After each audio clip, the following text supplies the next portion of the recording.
प्रिय विद्यार्थियों, मैं ललित जुएल आपको कक्षा 9वीं के सामाजिक विज्ञान का पाठ 6 भारत प्राकृतिक वनस्पति एवं वन्यजीव के बारे में विस्तृत जानकारी दूंगा। इस अध्याय के अंतर्गत 2 भागों में यह वीडियो आपको प्राप्त होगा। पहला भाग पाठ के संदर्भ में होगा और दूसरा भाग प्रश्न उत्तर के रूप में। प्राकृतिक वनस्पति से आशय मानव हस्तक्षेप के बिना उगने वाली वनस्पति से है। विश्व में भारत एक ऐसा देश है जहां 12 जैव विविधता वाले देशों के अंदर शामिल हैं। हमारे देश में 47,000 प्रकार के पेड़ पौधे पाए जाते हैं। इस कारण भारत का विश्व में 10वां और एशिया में 4था स्थान है। वनस्पति सामान्य रूप से 2 प्रकार की मिलती है हमारे देश में, एक देशज और एक विदेशज। जो वनस्पति मूल रूप से भारत में पाई जाती है, भारतीय है, वह देशज वनस्पति कहलाती है। जो वनस्पति देश के बाहर से लाई गई है उसे विदेशज वनस्पति कहते हैं। वनस्पति को प्रभावित करने वाले तत्व होते हैं जैसे वर्षा, तापमान, आर्द्रता, मिट्टी, समुद्र तल से ऊंचाई, भूगर्भिक संरचना आदि।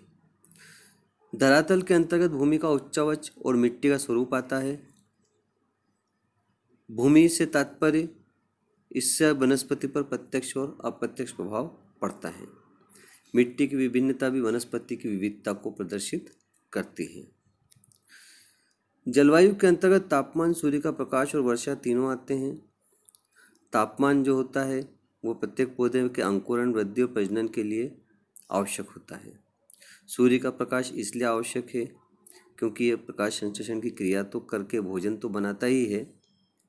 इस सूर्य के प्रकाश के कारण वनस्पति जिस स्थान पर उत्पन्न हो रही है वहाँ अक्षांश की स्थिति क्या है, समुद्र तल से ऊंचाई क्या है और ऋतु क्या है, ये कारक निर्भर करते हैं। वर्षा की मात्रा के आधार पर वनस्पति की प्रकृति निर्भर करती है। भारी वर्षा वाले क्षेत्रों में सघन वन और कम वर्षा वाले क्षेत्रों में बौने वृक्ष पाए जाते हैं। विद्यार्थियों, आप जानते हो कि वनों में वन्यजीव रहते हैं। सामान्य रूप से वन उस बड़े भूभाग को कहते हैं जो पेड़ पौधे और झाड़ियों द्वारा आच्छादित होता है। भारतीय प्रशासनिक एवं प्राकृतिक आधार पर वनों को हम 2 भागों में बांट सकते हैं, प्रशासनिक आधार पर और प्राकृतिक आधार पर। प्रशासनिक आधार पर वनों को 3 भागों में बांटा जाता है, आरक्षित वन, संरक्षित वन, अवर्गीकृत वन। जो वन इमारती लकड़ी अथवा वन उत्पादों को प्राप्त करने के लिए स्थायी रूप से सुरक्षित किए गए हैं, इनमें पशुओं को चराने तथा खेती करने की अनुमति प्राप्त नहीं होती है, आरक्षित वन कहलाते हैं। संरक्षित वन उन्हें कहते हैं जिनमें पशुओं को चराने एवं खेती करने की अनुमति सामान्य प्रतिबंधों के साथ दी जाती है। अवर्गीकृत वन वे होते हैं जो ना तो आरक्षित होते हैं और ना ही संरक्षित। प्राकृतिक आधार पर जब हम वनों का वर्गीकरण देखते हैं तो सबसे पहले आता है उष्णकटिबंधीय सदाबहार वन। ये 2 प्रकार के होते हैं, आर्द्र उष्णकटिबंधीय सदाबहार वन और आर्द्र उष्णकटिबंधीय अर्ध सदाबहार वन। आर्द्र उष्णकटिबंधीय सदाबहार वन भारत के उन प्रदेशों में पाए जाते हैं जहां वार्षिक वर्षा 300 सेंटीमीटर होती है। यहाँ शुष्क ऋतु छोटी होती है। अत्यधिक घने वनों में पेड़ों की ऊंचाई 60 मीटर या उससे अधिक होती है। घास प्रायः नहीं होती है। रबर, सिनकोना, बांस, ताड़ प्रमुख वृक्ष हैं। आर्द्र उष्णकटिबंधीय अर्ध सदाबहार वन से तात्पर्य होता है ये 200 से 300 सेंटीमीटर वार्षिक वर्षा वाले क्षेत्रों में होते हैं। मिजोरम, मेघालय, अंडमान और निकोबार द्वीप समूह इनमें आते हैं। रोजवुड, एनी, तेलसर, चंपजून आदि प्रमुख वृक्ष हैं। ये कम घने होते हैं। उष्णकटिबंधीय पर्णपाती पतझड़ वन, यह वन भारत की सबसे विस्तृत वन पेटी है। इसे मानसूनी वन भी कहते हैं। यह कुल वन क्षेत्र के 39% भाग में फैले हैं। जल की उपलब्धता के कारण इन्हें दो भागों में बांटा जाता है। जिन भागों में 100 से 200 सेंटीमीटर बारिश होती है वहाँ आर्द्र पर्णपाती वन पाए जाते हैं। बांस, साल, शीशम, चंदन, खेर प्रमुख वृक्ष हैं। जिन भागों में 70 से 100 सेंटीमीटर वर्षा होती है वहाँ शुष्क पर्णपाती वन पाए जाते हैं। प्रायद्वीपीय पठार उत्तर प्रदेश, बिहार में ये वन मिलते हैं।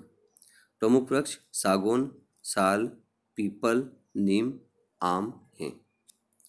पर्वतीय वन पर्वतीय क्षेत्रों में तापमान की कमी तथा ऊंचाई के कारण अन्य भागों की तुलना में वनस्पति में और अधिक अंतर आता है।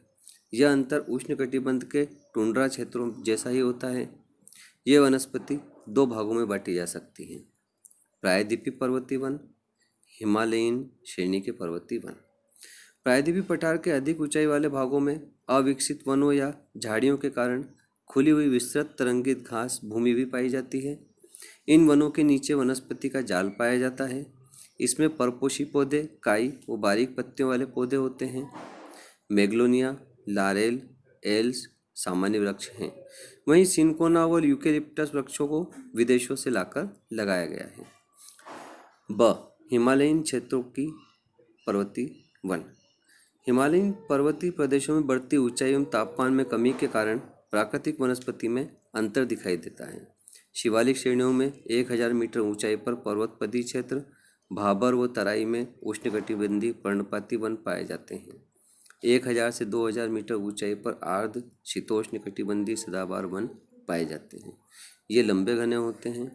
पूर्वी हिमालय में ओक और चेस्टनट तथा 2 से 3000 मीटर की ऊंचाई पर देवदार, सिल्वर, फर, स्प्रूस ये कम घने वन मिलते हैं।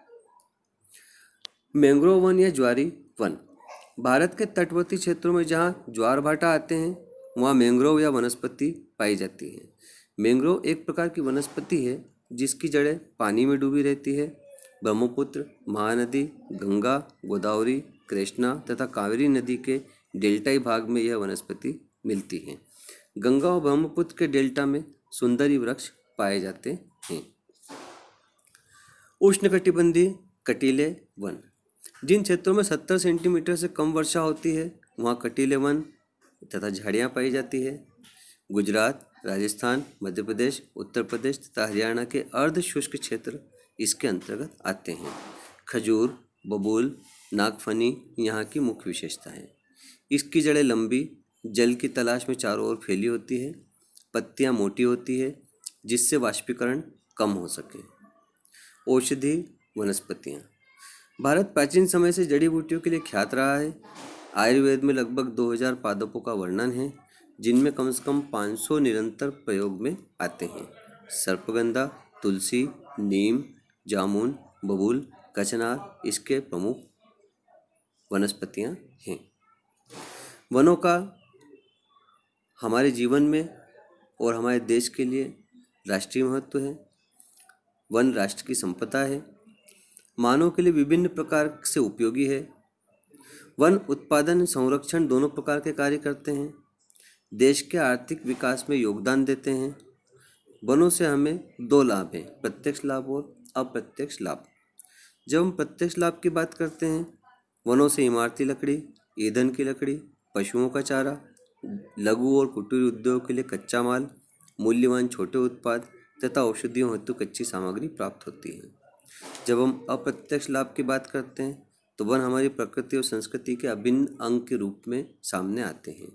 ये मानवीय मूल्यों में वृद्धि करते हैं। वन वायु के तापमान को प्रभावित करते हैं, पवन की गति को नियंत्रित करते हैं, वर्षा करके जलवायु को नियंत्रित करते हैं, नदियों के जल प्रवाह को नियंत्रित करते हैं, मिट्टी का अपरदन सीमित करते हैं, पक्षियों के आश्रय स्थल होते हैं, प्राकृतिक संतुलन के स्रोत भी होते हैं। वनों के संरक्षण के लिए सरकार ने एक राष्ट्रीय वन नीति बनाई। इसका मुख्य उद्देश्य वनों को पर्यावरणीय स्थिरता और पारिस्थितिक संतुलन को बनाए रखना है। वन संरक्षण कानून 1980 बनाया जिसमें वनों के विनाश तथा वन भूमि का दूसरे कार्यों के लिए उपयोग रोका। सामाजिक वानिकी और कृषि वानिकी का मुख्य उद्देश्य किसानों के लिए ईंधन हेतु लकड़ी एवं काष्ठ का संसाधन जुटाना है। वन रोपण एवं बंजर भूमि का विकास करना है। वनों को आग से बचाने के लिए निरीक्षण मीनारों का निर्माण सरकार ने करवाया। झूमिंग कृषि को नियंत्रित करना, कीटों पर नियंत्रण करना, यह भी इसके कार्य हैं। वन्यजीव के संरक्षण की जब बात आती है तब भारत में सरकार ने इसके संरक्षण के लिए अनेक प्रकार के उपाय किए हैं। वर्ष 1972 में वन्यजीव सुरक्षा अधिनियम के रूप में पारित किया, कानून बनाया। 1973 में बाघ संरक्षण एवं विकास कार्यक्रम परियोजना प्रारंभ की। इस समय देश में 14 जीव मंडल निलय हैं, चिड़ियाघर एवं राष्ट्रीय अभयारण्य हैं। मध्य प्रदेश में जीव जंतु राष्ट्रीय उद्यान और अभयारण्य की बात करें तो 9 राष्ट्रीय उद्यान है, बहुउद्देशीय जीव आरक्षित क्षेत्र है। प्रदेश की कुल भूमि का 30% वन के रूप में आच्छादित है। प्रिय विद्यार्थियों, इस पाठ का आप अच्छे से अध्ययन करें, इसे समझें और इसके दूसरे भाग में जो प्रश्न उत्तर दिए जा रहे हैं उनको याद करें। धन्यवाद।